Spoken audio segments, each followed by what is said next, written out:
What the? Okay, there's something we gotta talk about. We gotta talk about Sonic Superstars today and the whole review of the game and what I think so far. Now, before we start the video, let me ask you this question one final time. Is it actually worth the price? I would say no. No, it is definitely not. I feel like $30 a minute a more suitable price for Sonic Superstars, but apparently they made it $60, which I find ridiculous. So I don't think it's good as Maya, but I still think it's a good game to play. Or the way that Sonic just pops up on the screen at the titles start is just so cool with the wag. Compared to Sonic 4, bruh. First of all, we have a little bit of a cutscene at the beginning where it shows Fang and Sonic and Tails chasing him on a plane. This looks like one of the coolest concepts I ever seen in any Sonic game. Of course, the game starts with Bridge Island Zone. Now, this has to be a clone of Green Hill. I mean, it kind of looks like a Green Hill-ish zone, but like, it's not exactly the same. It looks pretty different, and yeah. Oh my god, that sunset in the background in Act 2 looks amazing. I mean, just look at that. How that giant whale out of nowhere jump scared me in this stage. Oh my god, the bosses take forever.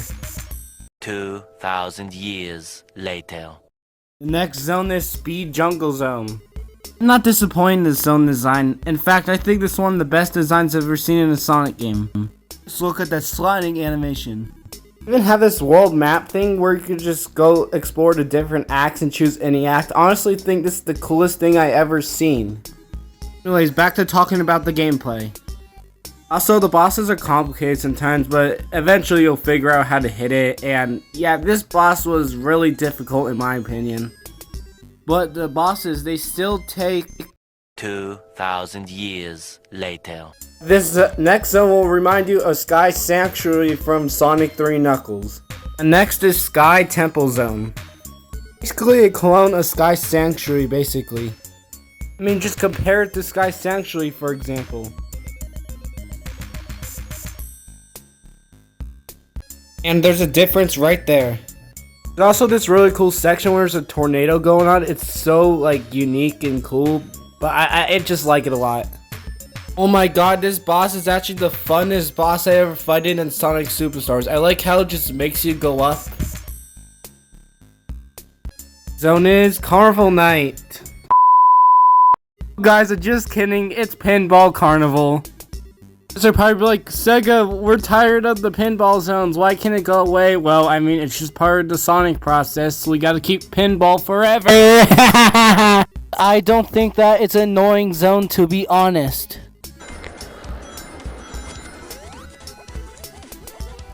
Huh? Wait, I'm confused. Okay, fine, I admit it. It's annoying, guys. It's annoying. Yeah, I get it. And next zone is Lagoon City. So I think every part of the zone is terrifying. The water slides, everything, including the bosses are.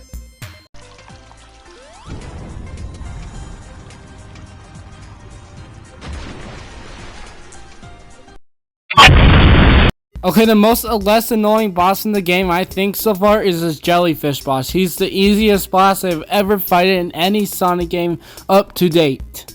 Bro, what did Trip do, Fang? Wow, Fang, you're being mean to him. What the heck? Don't know why, but some reason you have to play as Amy, and then you have to, just save Trip or whatever. I don't really know what's going on here. Basically, now you play as Amy in this act, and you have to hit the fruits and stuff like that. Yes, you have to carry Trip through this act. It might look weird, but I guess it's fine. It just slows down the character. Like, it gets annoying, but like, yeah. And the boss was a pain like this. This boss is really difficult. As how much I hate the water levels, I'm gonna go to my outer data and go to the next level because I hate water levels so much. Honestly, this zone is so similar to Sand Opolis from Sonic and Knuckles, but it actually is not. It's actually called Sand Sanctuary. Zone just hurts my brain. Next zone is Press Factory. Now that does sound like Press Garden from Sonic Mania, like a related name. Bro, you can even relate this to Metallic Madness from Sonic CD or Sonic Mania. Now Act 2 is a little bit more trickier. Here's why. You have to press these buttons because if you don't, the place will explode. And yes, this boss is a little tricky, but eventually you beat it. Next zone is Golden Capital. This is the most unique and coolest design of a zone I've ever seen so far in the gameplay. Bro, this was the most confusing boss ever in game. It was even more confusing than the Jungle Act 1, or the Speed Jungle 1, or whatever. Bro, this boss I kept dying on so many times. Oh my god, this boss was so frustrating. Oh my god, this is the worst one. It's Fang and he's so hard to hit. If you die once, you have to restart all the way at the beginning, even though you got so far in the boss. Like, oh my god, this boss is so difficult and hard and just, oh my god. By far, this is the coolest and the best looking zone I've seen in the entire game besides the ones I mentioned before. This one looks freaking awesome. Yes, this one is called Cyber Zone. Literally, Sonic looks pixelated, everything looks pixelated, it's just too awesome. Well, this bouncy part is just so satisfying.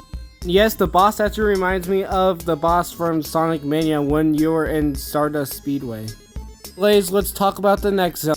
Next zone is named Frozen Base. It is so similar to Ice Cap, like just a little bit, but like it has little treadmill things where it'll push you back so fast, and yeah, it's kind of different than Ice Cap, unfortunately.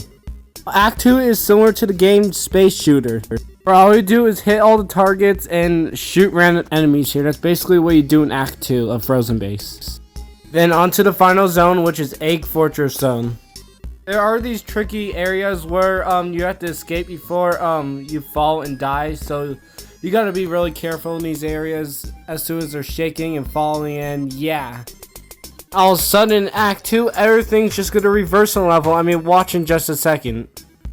Everything is reversing, like, oh my god, everything's reversing, I better get out of here, and wait, let's face the fact that we've seen the Death Egg robot so many times. We want something new. We don't want the same old boring boss again. I get it, but honestly think this is a creative final boss to do. You hit the blue missiles to him, and just like you did that in Forces, and you did that in previous games. Same as Phase 2, except there's new attacks. I mean, it just feels the same, like Sega come up with something new besides this. Alright guys, so that's the whole video on my review of Sonic Superstars. If you want me to talk about battle mode, I'll talk about it in some other video and extra sus. And thank you so much for watching.